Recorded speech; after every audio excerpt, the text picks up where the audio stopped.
Hello students, today we are going to start the class plus one first lecture of first chapter, that is your basic concepts of physics or physical world and measurement. So before starting the chapter of physical world and measurement, we are going to start firstly about the physics. Physics की चीज़ है, ठीक है जी।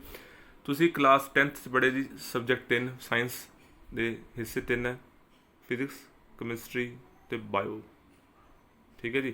ਹੁਣ class plus 1 ਦੇ ਵਿੱਚ ਆਪਾਂ start ਕਰਨ ਜਾ ਰਹੇ ਹਾਂ ਵਿਦ ਦ ਫਸਟ ਚੈਪਟਰ, ਠੀਕ ਹੈ ਜੀ, with the main portion that is the physics, ਠੀਕ ਹੈ ਜੀ। ਫਿਜ਼ਿਕਸ ਬਹੁਤ ਇੰਟਰਸਟਿੰਗ ਸਬਜੈਕਟ ਹੈ ਜੀ। ਫਿਜ਼ਿਕਸ ਹੈ ਕੀ ਚੀਜ਼? ਸੋ ਐਕਚੁਅਲੀ ਇਹ ਬ੍ਰਾਂਚ ਤਾਂ ਸਾਇੰਸ ਦੀ ਹੈ, ਠੀਕ ਹੈ, ਪਰ ਇਹ ਡੀਲ ਕਿੰਨਾ ਕਰਦੀ ਹੈ? ਜਿਸ ਤਰ੍ਹਾਂ ਆਪਾਂ ਕਹਿੰਦੇ ਕੈਮਿਸਟਰੀ ਕੈਮੀਕਲਸ ਨਾਲ ਡੀਲ ਕਰਦੀ ਹੈ, ਬਾਇਓ ਐਨੀਮਲਸ ਅਤੇ ਪਲਾਂਟਸ ਨਾਲ ਡੀਲ ਕਰਦੀ ਹੈ, ਉਸੇ ਤਰ੍ਹਾਂ ਫਿਜ਼ਿਕਸ ਕਿੰਨਾ ਡੀਲ ਕਰਦੀ ਹੈ? ਫਿਜ਼ਿਕਸ ਡੀਲ ਕਰਦੀ ਹੈ ਨੇਚਰ ਨਾਲ, ਕਿ ਜਿੰਨੇ ਵੀ ਨੇਚਰ ਵਿੱਚ ਫਿਨੋਮੀਨੇ ਹੁੰਦੇ ਪਏ ਇਸ ਟਾਈਮ, ਠੀਕ ਹੈ, ਚਾਹੇ ਉਹ ਕਿਸੇ ਵੀ ਰਿਲੇਟਡ ਹੈ, ਚਾਹੇ ਉਹ ਹੀਟ ਦੇ ਰਿਲੇਟਡ ਹੈ, ਚਾਹੇ ਉਹ ਲਾਈਟ ਦੇ ਰਿਲੇਟਡ ਹੈ, ਚਾਹੇ ਆਪਾਂ ਵਾਕ ਕਰਦੇ ਪਏ ਹਾਂ, ਠੀਕ ਹੈ, ਚਾਹੇ ਕਿਤੇ ਫੋਰਸ ਲੱਗਦੀ ਪਈ ਹੈ, ਸੋ ਐਰਾ ਵਗੈਰਾ। ਸੋ ਨੇਚਰ ਵਿੱਚ ਜਿੰਨੇ ਵੀ ਕੰਮ ਹੋ ਰਹੇ ਡੇਟ ਵਿੱਚ, ਠੀਕ ਹੈ, ਹੀਟ, ਟੈਂਪਰੇਚਰ, ਠੀਕ ਹੈ ਜੀ।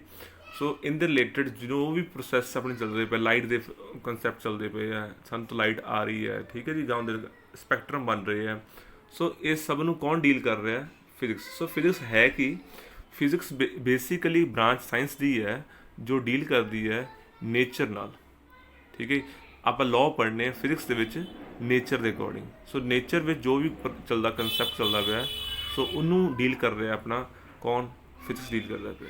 ਸੋ ਜੇ ਮੈਂ ਡੈਫੀਨੇਸ਼ਨ ਕੰਸੈਪਟ ਨੂੰ ਸਟਾਰਟ ਕਰਾਂ ਤਾਂ ਡੈਫੀਨੇਸ਼ਨ ਮੇਰੀ ਵੀ ਸੇਮ ਵਰਡਿੰਗ ਕਹਿ ਰਹੀ ਹੈ ਕਿ physics is a branch of the science that deal with the study of basic law of nature। आगे वर्ड मेरा basic law of nature। So nature ਵਿੱਚ ਜਿੰਨੇ ਵੀ ਫਿਨੋਮੀਨੇ ਹੋ ਰਹੇ ਹੈ, ਸੋ ਉਹਨੂੰ ਕੌਣ ਡੀਲ ਕਰ ਰਿਹਾ ਹੈ? ਫਿਜ਼ਿਕਸ ਡੀਲ ਕਰਦੀ ਪਈ ਹੈ। And there manifestation in various natural phenomena, ਅਤੇ ਉਸ ਨੂੰ ਕਿਸ ਤਰ੍ਹਾਂ ਲਾਗੂ ਕਰਨਾ ਹੈ ਨੈਚੁਰਲ ਫਿਨੋਮੀਨਾ ਦੇ ਵਿੱਚ, ਉਹ ਕੌਣ ਡੀਲ ਕਰ ਰਿਹਾ ਜੀ? ਆਪਣਾ ਫਿਜ਼ਿਕਸ ਡੀਲ ਕਰਦੀ ਪਈ ਹੈ। ਸੋ ਬੇਸਿਕਲੀ ਤੁਸੀਂ ਆਪਣੇ ਦਿਮਾਗ ਬਿਠਾ ਲਓ ਕਿ ਆਪਾਂ ਹੁਣ ਨੈਚੁਰਲ ਫਿਨੋਮੀਨਾਸ ਦੀ ਗੱਲ ਕਰਿਆ ਕਰਾਂਗੇ। ਸੋ ਨੈਚੁਰਲ ਫਿਨੋਮੀਨਾਸ ਨੂੰ ਸਿਰਫ ਇੱਕ ਚੀਜ਼ ਡੀਲ ਕਰੂਗੀ, ਉਹ ਕੌਣ ਸੀ ਜੀ? ਫਿਜ਼ਿਕਸ, ਠੀਕ ਹੈ ਜੀ। ਸੋ ਅਗਲਾ ਮੇਰਾ ਟੌਪਿਕ ਆ ਗਿਆ ਫਿਜ਼ਿਕਸ ਤੋਂ ਬਾਅਦ, ਠੀਕ ਹੈ ਜੀ, ਫਿਜ਼ਿਕਸ ਦੀ ਬ੍ਰਾਂਚਿਸ ਕੀ ਹੈ। ਦੇਖੋ ਜੀ ਬੇਟਾ, ਬੇਸਿਕਲੀ ਇਹ ਕੀ ਹੈ? ਇੰਟਰੋਡਕਸ਼ਨ ਪਾਰਟ ਹੈ, ਇੱਕ ਇੰਟਰੋਡਕਸ਼ਨ ਪਾਰਟ ਹੈ ਕਿਸ ਚੀਜ਼ ਦਾ ਜੀ? ਫਿਜ਼ਿਕਸ ਦਾ, ਠੀਕ ਹੈ ਜੀ। ਜੇ ਮੈਂ ਸਿਲੇਬਸ ਦੀ ਗੱਲ ਕਰਾਂ, ਇਹ ਸਿਲੇਬਸ ਦਾ ਪਾਰਟ ਵੀ ਮਾਈਨਿਊਟ ਪਾਰਟ ਹੈ, ਪਰ ਕਿਤੇ ਇੰਨਾ ਕੰਮ ਨਹੀਂ ਆਉਂਦਾ। This are the just introduction lessons only.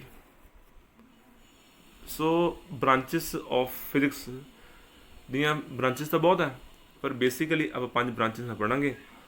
First ਹੈ ਮਕੈਨਿਕਸ, ਸੈਕਿੰਡ ਹੈ ਆਪਟਿਕਸ, ਥਰਡ ਹੈ thermodynamics, fourth is electrodynamics and fifth is quantum mechanics. Mechanics, so mechanics का मतलब अपना फिर उसे वर्ड से आ गया मोशन, ठीक है जी। सो मकैनिक्स का बेसिकली जो अपना मतलब आ गया वो आप कितना डील करांगे हुण? मोशन। सो अपनी हुण गल फिर मकैनिक्स घूम के आ गई। So mechanics nothing, mechanics is what about the motion. ਇਸ ਦਾ ਮਤਲਬ ਇਹ ਹੈ ਕਿ ਜੇ ਮੈਂ ਪਲੱਸ 1 ਦੇ ਫਸਟ ਚੈਪਟਰ ਦੇ ਵਿੱਚ, ਸੈਕਿੰਡ ਚੈਪਟਰ ਦੇ ਵਿੱਚ ਮੈਂ ਗੱਲ ਕਰੂੰਗਾ ਮੋਸ਼ਨ ਬਾਰੇ, ਠੀਕ ਹੈ। ਮੋਸ਼ਨ ਇਨ ਸਟ੍ਰੇਟ ਲਾਈਨ, ਮੋਸ਼ਨ ਇਨ 2 ਡਾਇਮੈਂਸ਼ਨ, ਇਹਦਾ ਮਤਲਬ ਮੈਂ ਕਿਹਦੀ ਗੱਲ ਕਰ ਰਿਹਾ ਉੱਥੇ? ਮਕੈਨਿਕਸ ਦੀ। ਸੈਕਿੰਡ ਪਾਰਟ ਆਪਣਾ ਜੋ ਆ ਗਿਆ ਆਪਟਿਕਸ। ਆਪਟਿਕਸ ਜੋ ਡੀਲ ਕਰਦਾ ਕਿਹਨਾਂ ਕਰੂ? ਆਪਣਾ ਲਾਈਟ ਨਾਲ, ਠੀਕ ਹੈ ਜੀ। ਸੋ ਆਪਟਿਕਸ ਦਾ ਕਨਸੈਪਟ ਹੀ ਆਪਣਾ ਕਿਹਦੇ ਨਾਲ ਹੈਗਾ ਜੀ? ਲਾਈਟ ਨਾਲ। ਇਹਦਾ ਮਤਲਬ ਇਹ ਹੈ 10th ਕਲਾਸ ਵਿੱਚ ਤੁਸੀਂ ਆਪਟਿਕਸ ਬਾਰੇ ਥੋੜ੍ਹਾ ਪੜ੍ਹਿਆ ਹੋਇਆ, ਜਿਵੇਂ ਰਿਫਲੈਕਸ਼ਨ ਅਤੇ ਰੀਫਲੈਕਸ਼ਨ। ਉਸੇ ਤਰ੍ਹਾਂ ਤੁਸੀਂ ਪਲੱਸ 2 ਕਲਾਸ ਵਿੱਚ ਪੜ੍ਹੋਗੇ। ਹੁਣ ਨੈਕਸਟ ਪਾਰਟ ਆਪਣਾ ਆਪਟਿਕਸ ਦਾ। ਨੈਕਸਟ ਆ ਗਿਆ ਥਰਮੋਡਾਇਨਮਿਕਸ। ਤੁਹਾਨੂੰ ਮੈਂ ਹੁਣੇ ਸਮਝਾ ਕੇ ਹਟਿਆ ਸੀਗਾ ਕਿ ਨੇਚਰ ਦੇ ਫਿਨੋਮੀਨਾ ਡੀਲ ਕਰਦੇ ਆ, ਤਾਂ ਨੇਚਰ ਦਾ ਫਿਨੋਮੀਨਾ ਡੀਲ ਹੋਣਾ, ਉਹਦੇ ਵਿੱਚ ਆਪਾਂ ਗੱਲ ਕਰ ਰਹੇ ਹਾਂ ਹੀਟ ਦੀ। ਇਹਦਾ ਹੀਟ ਆ ਗਿਆ ਵਰਡ। ਹੀਟ ਮਤਲਬ ਇੱਥੋਂ ਆਪਣਾ ਵਰਡ ਕੀ ਯੂਜ਼ ਹੋ ਰਿਹਾ? Thermo. So thermo means you are going to deal with heat, ठीक है जी। फोर्थ अपना आ गया इलैक्ट्रोडायनमिक्स। इलैक्ट्रोडायनमिक्स मतलब है अपने को इलैक्ट्रिसिटी बारे, चार्ज बारे। सो ये शायद तुसीं 10th क्लास शायद पढ़िया होवे, चार्ज बारे ते इलैक्ट्रिसिटी बारे। These are just basic branches, nothing is new. ठीक है जी।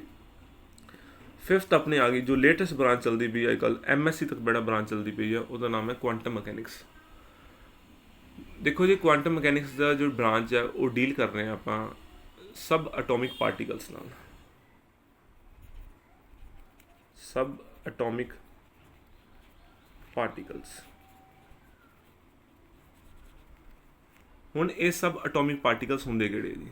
सब एटॉमिक पार्टिकल्स जिवें तुसीं मान लो इलैक्ट्रॉन, प्रोटॉन, न्यूट्रॉन। सो इन्हां नाल जो डीलिंग हो रही है, दीज आर, ये डील कौन कर रहा है? Quantum mechanics. सो कितने अपने टॉपिक्स हो गए जी? So first type is your mechanics. Mechanics जो डील कितना करोगी? मोशन नाल। सैकेंड अपनी कौन आ गया जी? ऑप्टिक्स, जो डील कितना करोगी जी? लाइट नाल। ठीक है जी।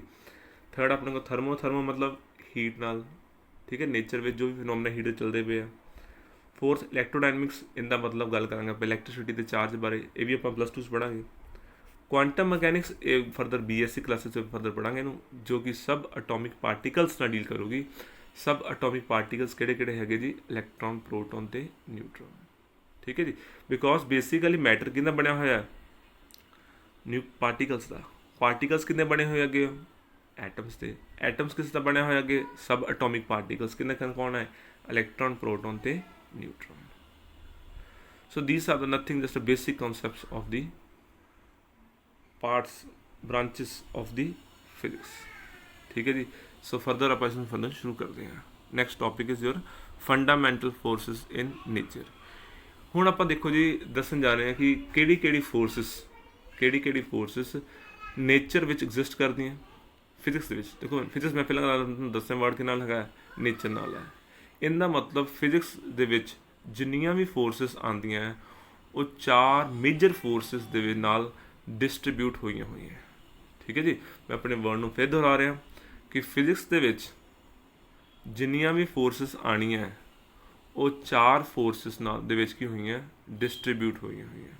सो 4 मेजर फोर्सिस है। इस 4 मेजर फोर्सिस तो ही फर्दर की बनती हैं? Minor forces. ठीक है जी। सो वो मेजर फोर्सिस है किहड़ियां? सो फस्ट आप डील करांगे उनदे विच अपने कोल आ जांदी है जी ग्रेविटेशनल फोर्स। देखो जी, हुण ग्रेविटेशनल फोर्स की चीज़ है?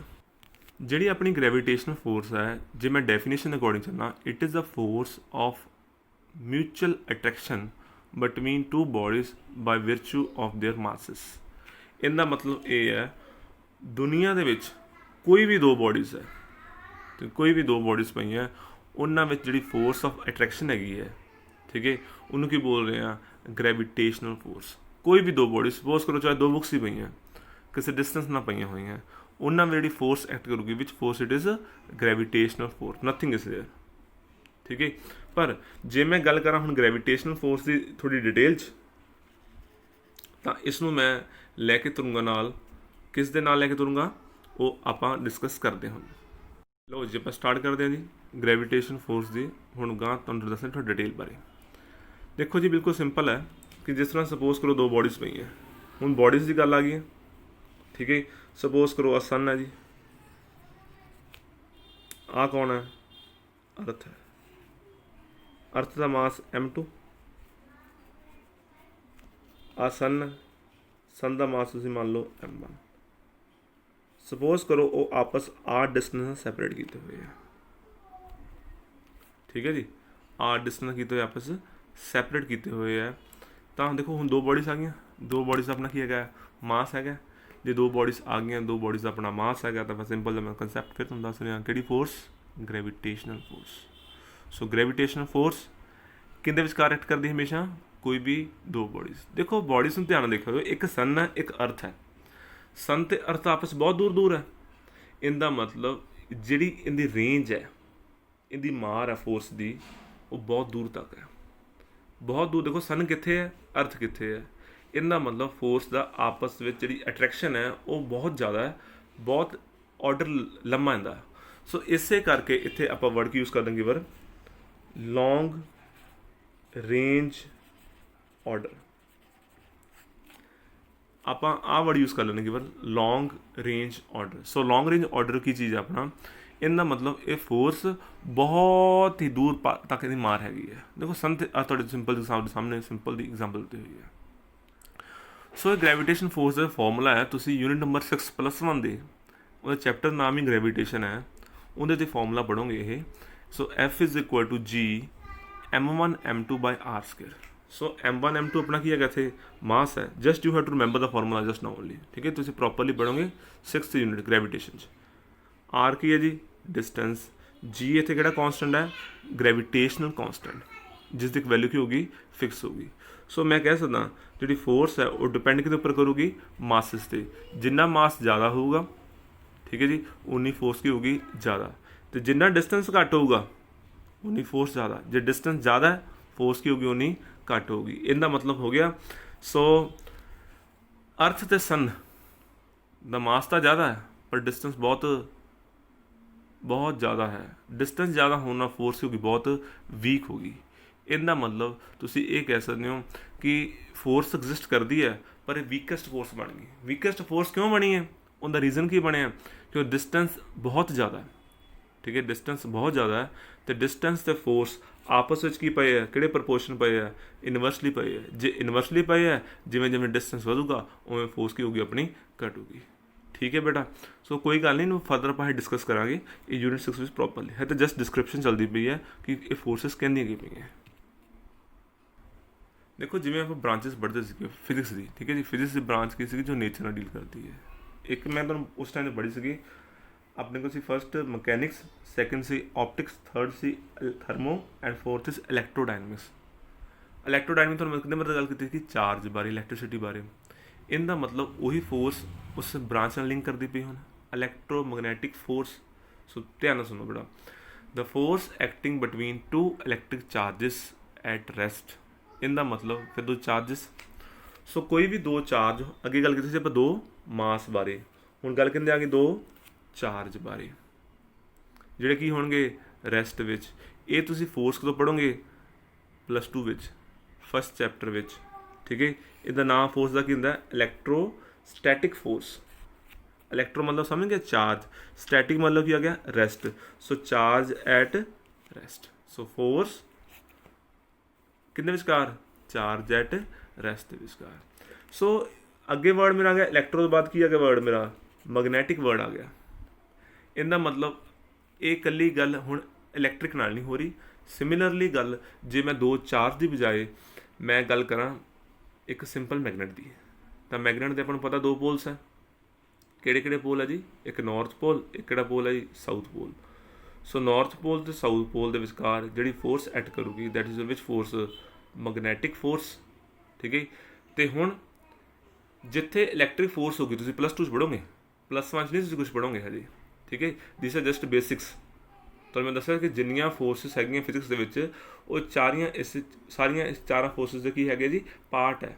इनका मतलब तुसीं +2 विच पढ़ोगे कि जिथे इलैक्ट्रिक फोर्स है उनके नाल ही पैरेलली किहड़ी फोर्स पैदा होंदी, एक मैगनैटिक फोर्स भी पैदा होंदी है। सो जिथे इलैक्ट्रिक है उत्थे मैगनैटिक है। इनका मतलब electric cannot be separated from magnetic, ना कि मैगनैटिक इलैक्ट्रिक सैपरेट होवे ना इलैक्ट्रिक मैगनैटिक सैपरेट होवे। सो इस टोटल फोर्स को बोलते हैं इलैक्ट्रो मैगनैटिक फोर्स, जो कि पूरी डिटेल किस पढ़ांगे आप किस टॉपिक पर पढ़ांगे जी +2 विच पढ़ांगे। And third one your force is strong nuclear force. हाँ जी, थर्ड फोर्स आप डील करते हैं। First is gravitation, second is electromagnetic, third बेटा अपनी कड़ी आ गई स्ट्रॉन्ग न्यूक्लियर फोर्स। देखो जी तो मैं क्वांटम दस्सिया सी, क्वांटम किहदे विचकार सी सब एटॉमिक पार्टिकल्स। सब एटॉमिक पार्टिकल किहड़े किहड़े सीगे इलैक्ट्रॉन, प्रोटॉन, न्यूट्रॉन, ठीक है जी। सो उस तरह अपने को आ गई। हुण देखो वर्ड ध्यान सीखो, वर्ड की लिखा मैं इत्थे स्ट्रॉन्ग किहड़ी फोर्स न्यूक्लियर। न्यूक्लियर मीनस जिहड़ी फोर्स न्यूक्लियस के पार्टिकल्स विचकार होगी, ठीक है जी। सो मैं थोड़ा इस डिटेल में जाऊँगा। सो देखो जी आ अपने को एटम है जी, एटम के सेंटर की होंगे जी न्यूक्लियस, आ की होंगे शैल, शैल की होंगे इलैक्ट्रॉन्स, ਨਿਊਟਰੋਨ ਤੇ ਪ੍ਰੋਟੋਨ। ਸੋ ਪ੍ਰੋਟੋਨ ਨਿਊਟਰੋਨ ਕਿਹਦਾ ਪਾਰਟ ਹੈ ਜੀ? ਨਿਊਕਲੀਅਸ ਦਾ। ਇਹਦਾ ਮਤਲਬ ਜਿਹੜੀ ਫੋਰਸ ਹੁਣ ਐਟਮ ਦੇ ਸੈਂਟਰ ਦੇ ਵਿੱਚ ਕੀ ਪਿਆ ਹੋਇਆ? ਨਿਊਕਲੀਅਸ। ਨਿਊਕਲੀਅਸ ਵਿੱਚ ਕੌਣ ਹੈ? ਪ੍ਰੋਟੋਨ। ਪ੍ਰੋਟੋਨ ਤੇ ਨਿਊਟਰੋਨ ਨੂੰ ਇਕੱਠੇ ਨੂੰ ਬੋਲਦੇ ਨਿਊਕਲੀਓਨਸ। ਕੀ ਵਰਡ ਬੋਲਦੇ ਆ? Nucleons. So member of nucleus are called nucleons. So ਜਿਹੜੀ ਪ੍ਰੋਟੋਨ 'ਚ, ਨਿਊਟਰੋਨ 'ਚ ਤੇ ਨਿਊਟਰੋਨ ਦੇ ਵਿੱਚ ਜਿਹੜੀ ਫੋਰਸ ਹੋਊਗੀ, ਠੀਕ ਹੈ ਜੀ, ਉਹਨੂੰ ਮੈਂ ਵਰਡ ਕੀ ਬੋਲੂँਗਾ? Strong nuclear force. ਠੀਕ ਹੈ ਜੀ। ਸੋ ਸਟਰੋਂਗ ਨਿਊਕਲੀਅਰ ਫੋਰਸ, ਇਹਦਾ ਮਤਲਬ ਇਹ ਕਿਹਦੇ ਵਿਚਕਾਰ ਹੋਊਗੀ? ਜਸਟ ਆਪਣੇ ਕੰਸਟੀਟੂਐਂਟਸ, ਪਾਰਟੀਕਲਸ ਕਿਸ ਚੀਜ਼ ਦੇ ਜੀ? ਪ੍ਰੋਟੋਨ, ਨਿਊਟਰੋਨ। ਪਰ ਇਹਦੇ ਗੱਲ ਧਿਆਨ ਦੇਖਣ ਵਾਲੀ ਇਹ ਹੈ, ਹੁਣ ਇਹ ਨਹੀਂ ਕਿ ਜਿਹੜੇ ਪ੍ਰੋਟੋਨ ਹੈ ਉਹਨਾਂ ਵਿੱਚ ਫੋਰਸ ਅਲੱਗ ਹੋਊਗੀ, ਨਿਊਟਰੋਨ ਪ੍ਰੋਟੋਨ ਆ ਗਏ ਉਹਨਾਂ ਫੋਰਸ ਅਲੱਗ ਹੋਊਗੀ। ਇਹ ਫੋਰਸ ਕਦੀ ਵੀ ਚਾਰਜ 'ਤੇ ਡਿਪੈਂਡ ਨਹੀਂ ਕਰਦੀ। ਕਿਉਂ? ਵੈਸੇ ਨਿਊਟਰੋਨ ਨਿਊਟਰਲ ਹੈ, ਪ੍ਰੋਟੋਨ ਕੀ ਹੈ? ਪੋਜ਼ੀਟਿਵ ਹੈ, ਪਰ ਇਹ ਕੋਈ ਇਹਦਾ ਚਾਰਜ ਨਾਲ ਕੋਈ ਰੋਲ ਨਹੀਂ ਹੈਗਾ। ਸੋ ਤਿੰਨਾਂ ਦੇ ਕੇਸਿਸ ਵਿੱਚ ਪ੍ਰੋਟੋਨ, ਨਿਊਟਰੋਨ, ਚਾਹੇ ਨਿਊਟਰੋਨ, ਤਿੰਨਾਂ ਕੇਸਿਸ ਦੇ ਵਿੱਚ ਜਿਹੜੀ ਫੋਰਸ ਹੈ ਉਹ ਕੀ ਰਹੂਗੀ? ਆਪਣੀ ਸੇਮ ਰਹੂਗੀ। ਫੋਰਸ ਵਿੱਚ ਕੋਈ ਚੇਂਜ ਨਹੀਂ ਆਊਗਾ। ਜਿਸ ਵਿੱਚ ਫੋਰਸ ਸਟਰੋਂਗ ਨਿਊਕਲੀਅਰ। ਦੇਖੋ ਨਾਮ ਕੀ ਰੱਖਿਆ? Strong nuclear. ਸਟਰੋਂਗ ਤਾਂ ਰੱਖਦਾ ਜੀ, ਉਹ ਤੁਹਾਨੂੰ ਦੱਸਦਾ। ਤੁਹਾਨੂੰ ਮੈਂ ਹੁਣੇ ਦੱਸਿਆ force is inversely proportion to r square, ਮਤਲਬ ਜਿੰਨਾ ਡਿਸਟੈਂਸ ਘੱਟ ਉਨੀ ਫੋਰਸ ਜ਼ਿਆਦਾ। ਅਤੇ ਨਿਊਕਲੀਅਸ ਦਾ ਸਾਈਜ਼ ਤੁਹਾਨੂੰ ਸਭ ਨੂੰ ਪਤਾ 10⁻⁻14 ਤੋਂ ਲੈ ਕੇ -15 ਦੇ ਵਿੱਚ ਹੁੰਦਾ ਹੈ। ਇਹਦਾ ਮਤਲਬ ਇਹ ਹੈ, ਸੋ ਸਾਈਜ਼ ਦੇਖੋ ਕਿੰਨਾ ਛੋਟਾ ਹੈ। ਸਾਈਜ਼ ਛੋਟਾ ਹੋ ਗਿਆ ਤਾਂ ਫੋਰਸ ਕਿਉਂਕਿ ਬਹੁਤ ਸਟਰੋਂਗ ਹੋ ਗਈ। ਇਹਦਾ ਮਤਲਬ ਫੋਰਸ ਅਤੇ ਸਾਈਜ਼ ਕੀ ਆਪਸ ਕਿਹੜੇ ਪ੍ਰਪੋਰਸ਼ਨ ਸੀਗੇ?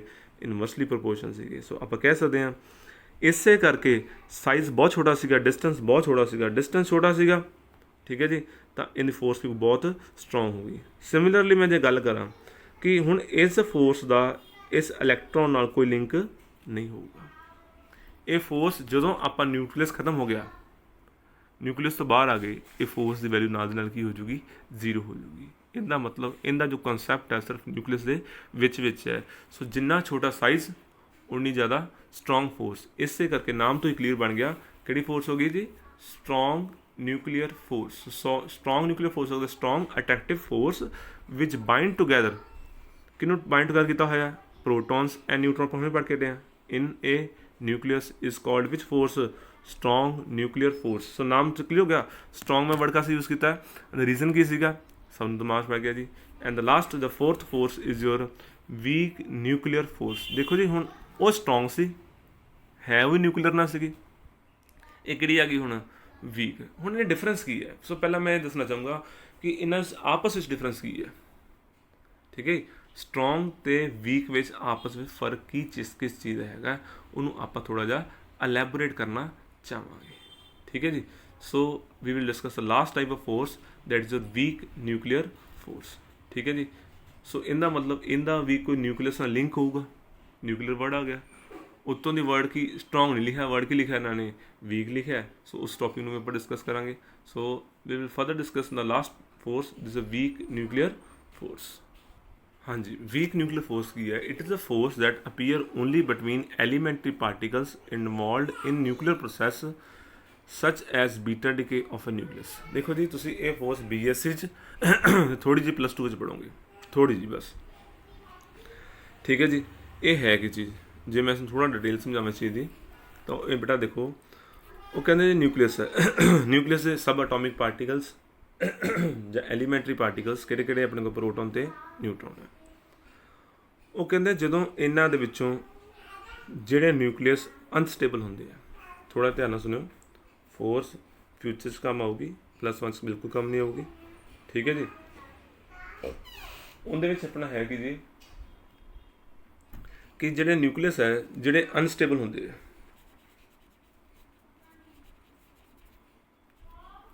ਜੇ ਨਿਊਕਲੀਅਸ ਕਹਿੰਦੇ ਆ ਅਨਸਟੇਬਲ ਹੁੰਦੇ ਆ, ਅਨਸਟੇਬਲ ਹੋਣ ਕਰਕੇ ਉਹ ਕਰਦੇ ਕੀ ਹੈ? ਤੁਸੀਂ ਸ਼ਾਇਦ ਪੜ੍ਹਿਆ ਹੋਵੇ, ਰੇਡੀਓ ਐਕਟੀਵਿਟੀ ਪ੍ਰੋਸੈਸ। ਇਹਨਾਂ ਹੁੰਦਾ ਕੀ ਹੈ? जो रेडियोएक्टिव प्रोसैस होंदा 3 टाइप डिके होंदे आ, अल्फा बीटा ते गामा डिके। ठीक है जी, 3 तरह दे हिस्से टुटदा particle, alpha decay, beta decay, gamma decay. वो कहते जिस टाइम ते बीटा डिके होगा, वर्ड आप की आ रहा थे बीटा डिके, जो बीटा डिके होगा उस टाइम के उपर एक पार्टिकल बाहर आंदा न्यूट्रीनो ते एंटी न्यूट्रीनो। ठीक है जी, थोड़ा समझ लो जी, ज़्यादा डिटेल अपन काम नहीं आऊगी फ्यूचर। ठीक है, BSc है तो मैं थोड़ा जहा बस जस्ट दसना ही है। ठीक है जी, क्योंकि सिलेबस में छोटा जहा पोर्शन है इंट्रोडक्शन का। सो जो बीटा डिके होंदा है उस टाइम दे होंदा की है जी, इलैक्ट्रॉन बाहर आंदा है। किसों बाहर आंदा जी? न्यूक्लियस। न्यूक्लियस के इलैक्ट्रॉन नहीं है, इलैक्ट्रॉन बाहर है, कन्वर्ट होंदा है। इन्हां विचों कोई ना पार्टिकल कन्वर्ट होंदा है। किहदे च कन्वर्ट होंदा है? इलैक्ट्रॉन च। कदों? रेडियो एक्टिविटी प्रोसैस विच। उस टाइम ते दो चीज़ां नाल होर आंदियां, आइदर एंटी न्यूट्रीनो और न्यूट्रीनो, जां एंटी न्यूट्रीनो या न्यूट्रीनो बाहर होगी। ठीक है, उदों इन्हां पार्टिकल्स दे विच आपस में जी इंटरैक्शन होगी किंदा किंदा विचकार, जिवें इलैक्ट्रॉन ते एंटी न्यूट्रीनो बोलता मैं। सो ये जिहड़ी फोर्स होगी this is called as weak nuclear force. कुछ समझ आया कि नहीं आया? मैं फिर दोबारा समझा रहा कि जिहड़े न्यूक्लियस अनस्टेबल है वो की फॉलो करनगे किहड़ा प्रोसैस? रेडियो एक्टिविटी का। सो रेडियो एक्टिविटी 3 तरह की होंदी है, alpha decay, beta decay, gamma decay. ठीक है, फ्यूचर में पढ़ोगे फॉर द +2 तो BSc तो अल्फा आप गल कर रहे हैं बीटा डिके की। बीटा विच कौन बाहर आंदा जी? इलैक्ट्रॉन। इलैक्ट्रॉन के नाल होर कौन बाहर आंदा? Anti neutrino. ठीक है, थोड़ा वर्ड औखा लगू स्टार्टिंग से, गां थोड़ा जिहा ईजी हो जाऊगा, BSc जगह समझ आऊगा। ठीक है जी, ते न्यूट्रीनो। सो इलैक्ट्रॉन ते एंटी न्यूट्रीनो दे विच जिहड़ी फोर्स है दोनों के विचकार, वो फोर्स का नाम की हैगा जी? Weak nuclear force. सो इनका मतलब ये है डिस्टेंस वध गया जी। सो इलैक्ट्रॉन तो एंटी न्यूट्रीनो बाहर आएंगे, डिस्टेंस वधूगा, न्यूक्लियस ना वड्डा हो जाऊगा। जो डिस्टेंस वड्डा हो गया तो आप हुणे पढ़ के force is inversely proportion to R²। इनका मतलब जिन्ना डिस्टेंस ज़्यादा उन्नी फोर्स वीक। इस करके डिस्टेंस ज़्यादा होने करके ही इस फोर्स का ना की रखा गया, कि फोर्स? वीक न्यूक्लियर फोर्स रखा गया है। याद रखियो, स्ट्रोंग न्यूक्लियर कितने विचकार सी? न्यूक्लियस विच सी। तो वीक न्यूक्लियर कितने विचकार है? सिर्फ तो सिर्फ radioactivity process of which one? Beta decay दे विच। सो हुण मैं करूँगा कि मैं चारे फोर्सिस नूं आपस में कंपेयर करूँगा, किहड़ी स्ट्रोंग है किहड़ी वीक है तो किवें किहड़ा प्रोसैस है उन्होंने आपां समझावांगे। ठीक है जी, सो ध्यान नाल सुनियो जी, चारे फोर्स मैं डिटेल फिर दसना जा रहा। लो जी, सो फस्ट किहड़ी फोर्स पढ़ी आपां जी? Gravitational force. ये वीक सी स्ट्रोंग सी जी? ये बहुत ही ज़्यादा वीक सी। ठीक है जी, सो इस फोर्स सारे नाल की है बेसिकली वीक फोर्स है। ठीक है जी, सैकेंड फोर्स बड़ा किहड़ी पढ़ी आपां जी? सैकेंड आप पढ़ी सी इन दे विचकार ही, that is your which one? Electromagnetic. हाँ जी, थर्ड फोर्स किहड़ी पढ़ी है जी? बोलो बोलो शाबाश। That is your strong nuclear. And third is which one? Fourth is which one? Week nuclear force. है तो सारी फोर्सेस। सो सारे नालों फोर्स का कंसैप्ट मैं फिर उससे वापस आ रहा। Force is inversely proportion to R²। सो सारे नालों घट डिस्टेंस, सारे नाल फोर्स वध। सो नाम तो क्लीयर है, strong. So strong force is the strongest force among the 4 forces. So 4 fundamental forces विचों जी सारे नाल स्ट्रोंग फोर्स आ रही है वो किहड़ी हैगी जी? स्ट्रोंग न्यूक्लियर फोर्स आ रही है। ठीक है जी, इस तो बाद जो नंबर आ रहा हूँ second one, this is your electromagnetic force. इन्हें डिस्टेंस थोड़ा जिहा घट होंदा। ठीक है जी, सो स्ट्रोंग इलैक्ट्रोमैग्नैटिक थोड़ी जी वीक है किहदे नालों जी? स्ट्रोंग नालों। तो इस तो वीक किहड़ी है जी? नाम तो क्लीयर है जी, वीक न्यूक्लियर फोर्स। ये थर्ड नंबर पर है।